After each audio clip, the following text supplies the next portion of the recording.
Pit Stop CBN.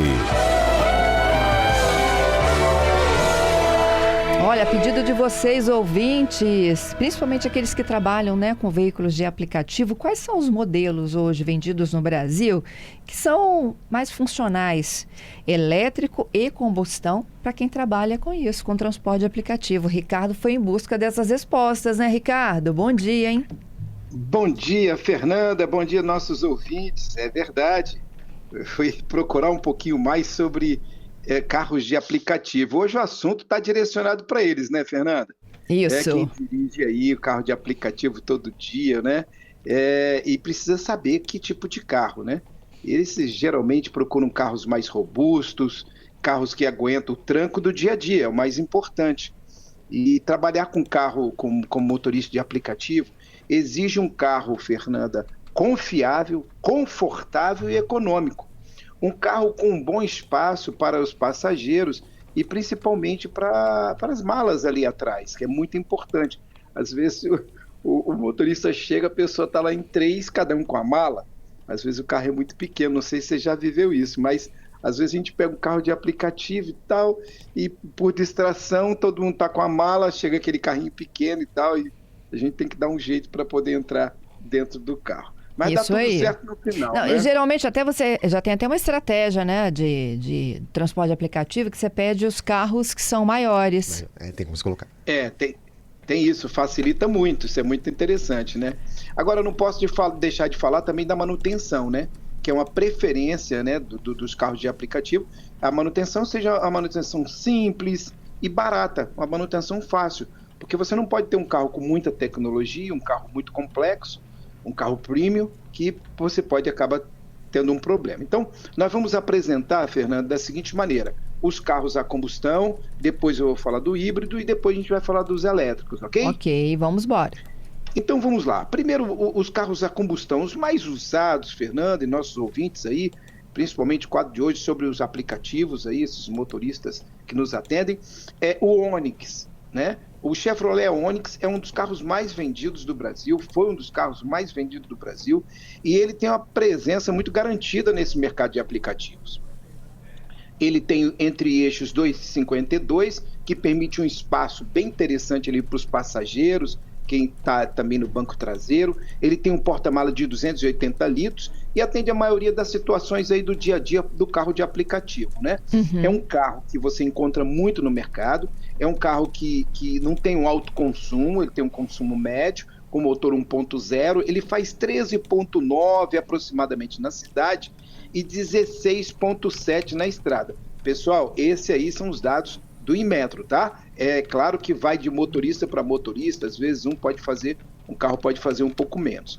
Esse carro, Fernanda, ele começa aí com R$ 99.900, câmbio manual, é um carro câmbio manual, um carro mais simples, né? Como chamava lá no passado, aquele pé de boi, é o carro de entrada, é um Onix, esse carro fica nessa faixa de preço aí. É claro que você encontra carros usados em bom estado para você que quer começar com o Uber, um carro a combustão, é um bom carro. Partindo para o segundo carro, o Hyundai HB20. É um dos hatches também mais usados por motoristas de aplicativo. Existe a versão sedã e a versão hatch. Hoje eu estou trazendo para esse quadro a versão hatch, uma versão pequena, mais barata, com motor 1.0, com motor aspirado, tem um bom desempenho urbano e baixo custo de manutenção, tá certo? O porta-mala dele leva 300 litros, um pouco maior do que o seu colega o Onix, e ele também tem entre-eixos 2,53, que é bem parecido com o Onix. Ele leva muito bem ali 2 adultos no banco traseiro.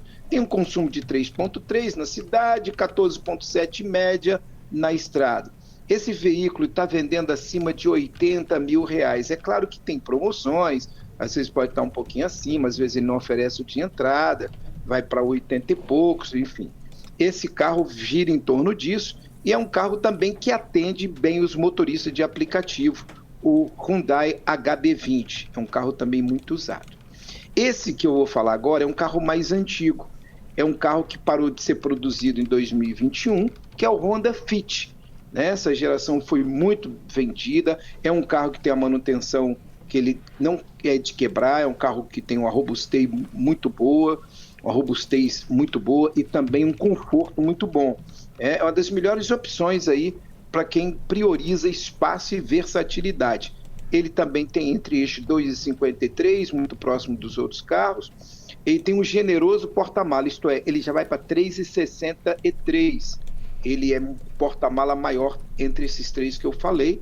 Ele acomoda muito bem até 4 adultos e as bagagens também vão muito bem lá atrás, né? Se você rebater os bancos, aí já fica uma configuração bem maior e ele aumenta o seu volume de carga. Agora, Ricardo, quando deixa de ser fabricado, como você citou o caso do Honda Fit, por quanto tempo ele continua sendo um bom negócio? Porque depois tem problema de peça, né? Ele deixou de ser produzido em 2021. Mas essa marca é uma marca que ela é muito cuidadosa com seus clientes no sentido de ter esse produto no mercado. E você encontra peças não genuínas, mas originais pelo fabricante, com preço bom. E é um carro com uma manutenção muito boa. Ele não é tão caro e, por sua vez, ele não é de quebrar. É um carro robusto, é um carro que parece que é simples, o Honda Fit, mas ele é um carro que é muito bom. Quem tem, ele não gosta muito de vender, né? É um carro de pouca manutenção, não é um carro tão barato e as pessoas não gostam de se fazer muito desse modelo. No consumo urbano, ele trabalha com 12,3 aí no consumo urbano. Agora, passei então para 3 carros mais usados a combustão, tá? Okay. Que é o Onix, o HB20 e o Honda Fit. É claro que isso muda também de estado para estado, tá? Às vezes, alguns aqui, como a gente, aqui no estado do Espírito Santo, nós acabamos não vendo muito Honda Fit, né? Mas em São Paulo, Rio, Belo Horizonte, você encontra bastante desse carro rodando como carro de aplicativo. Agora, partindo para a versão híbrida, eu trouxe um carro só, que é o Toyota Corolla. Esse, para quem quer oferecer mais conforto, né? É um carro que não consome tanto, porque ele é híbrido, né? E ele, por sua vez, ele tem um preço que você não é tão simples, mas você oferece um conforto melhor para o teu cliente. Ele tem entre-eixos já 2,70, 470 litros no bagageiro, lá atrás, no porta-mala. É um excelente carro para quem tem que fazer viagens longas de aplicativo. Ele trabalha para executivo, ele trabalha para empresas, ele já tem um sistema um pouquinho diferenciado, entende, Fernanda? Uhum. Ele já tem uma clientela, e essa pessoa aí que está nos ouvindo depois pode até comentar. Ele já sai de casa com 3, 4 pessoas para atender, ele vai levar aquela senhora, aquele senhor que já não dirige mais, que tem que ir no médico, tem que esperar, ele já abre a porta. Conforto, né? Já é um trabalho diferenciado. Às vezes tem que fazer uma viagem, né? Tem que ir 2, 3 vezes na semana ir a Cachoeiro, levar numa indústria, ou ir em Linhares, levar numa fábrica. Essas pessoas já procuram um carro dessa magnitude. É um carro que, por ele ser híbrido, se torna mais econômico e fica mais lucrativo para ele. Tá? Ele tem um câmbio CVT excelente, ele está entregando aí 16,3 na cidade, 14 na estrada com gasolina, mas ele tem o híbrido aí que te compensa aí numa condição muito boa também, né? Então é um carro muito bom para quem quer fazer um serviço aí diferenciado, serviço executivo. Agora vamos partir para os elétricos. Elétricos aí nós vamos cair, não tem jeito. O carro que foi mais vendido é o BYD Dolphin, né? É um dos carros mais usados por motoristas de aplicativo. São Paulo tem demais, principalmente pela economia de combustível e menor custo de manutenção. Esse carro está na faixa aí de 149, 148, 150, depende muito da semana, depende muito da concessionária, depende muito da promoção, tem promoções que você pode até encontrar um pouco mais em conta. E tem o seu irmãozinho aqui, né, que é o BYD Dolphin Mini, é o irmão também caçula, é muito desejado pelos motoristas de aplicativo, é um carro que tem uma autonomia de 280 quilômetros, e tem um valor aí de 119, 120 mil reais, gira nessa faixa. Isso também depende, pessoal, da promoção da semana, a fábrica e montadora que estão querendo dar uma condição diferenciada, você encontra preços melhores.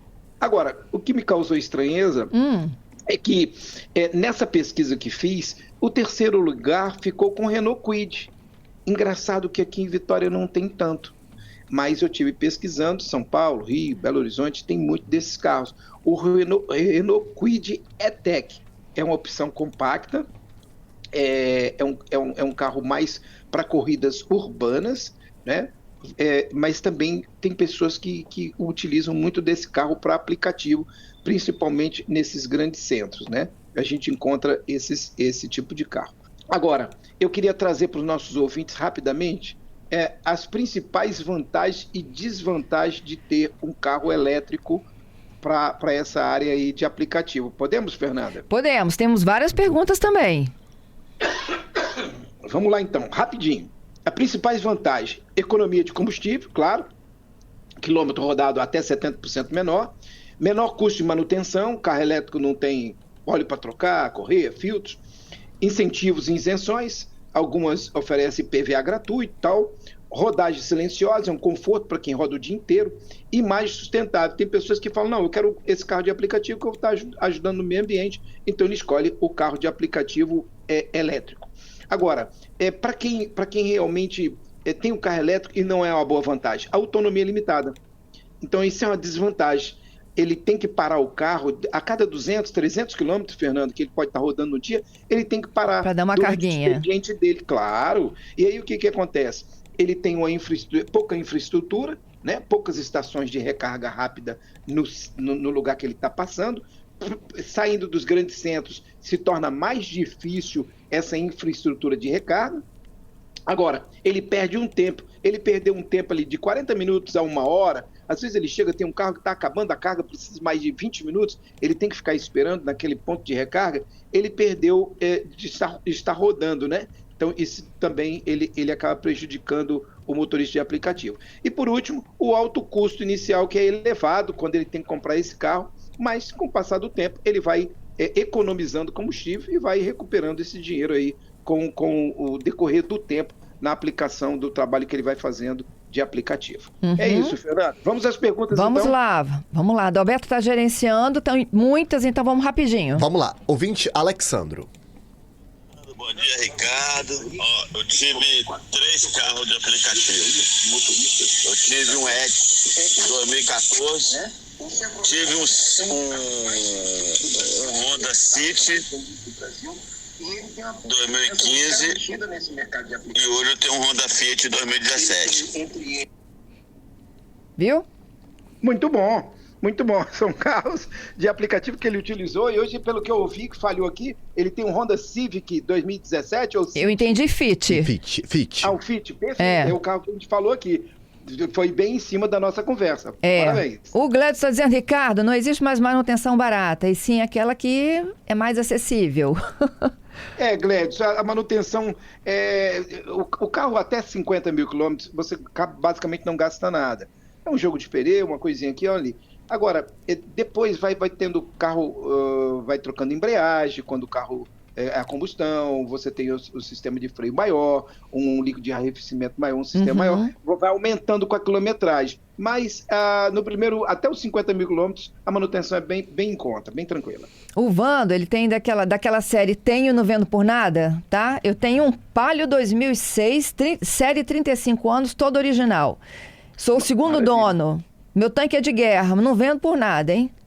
É isso aí. Ele tem um carro bem bacana, um carro gostoso, um carro na época vendeu muito. O Palio vendeu muito, Vando.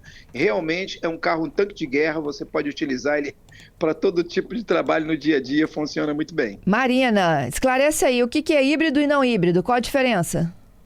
Marina, um carro híbrido, que bom, a presença é feminina. O carro híbrido, ele tem um motor elétrico e um motor a combustão.